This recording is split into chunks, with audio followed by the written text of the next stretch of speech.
That's exactly what it's like to buy a new car, throwing a giant stack of cash right out the window. If you have the money to spend, by all means. But if you're trying to stick to a budget, you're much better off buying a used car. I recently bought this used Lexus after I totaled my 14-year-old Saab. It was time for that thing to go. And I got a great deal on it. So I'm going to take you through a few steps of how I got a great deal to help you get the best one on a used car too. Before you even start shopping, the first thing you want to do is get your financing done.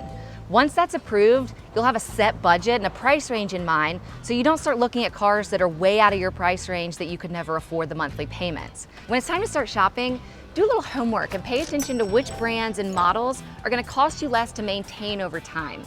I bought a luxury brand car, but I bought a Lexus because it's one of the cheaper brands to maintain over time, because it takes Toyota parts. So I'm not stuck going to a fancy dealership every time I need a repair.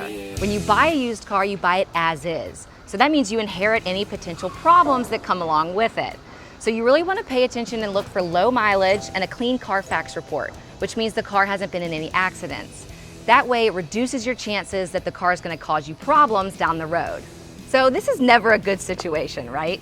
That's why it's so crucial before you buy any used car that you get it inspected by an independent mechanic that you choose. That way, if there are any problems that weren't disclosed or discovered by the seller, then you'll discover them before they become your problems.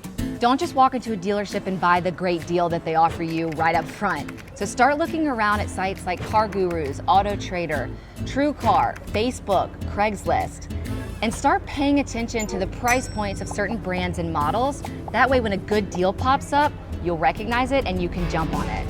If you need a little extra convincing as to why you should buy a used car over new, here's the #1 reason: depreciation. The second you drive a new car off the lot, it drastically drops in value.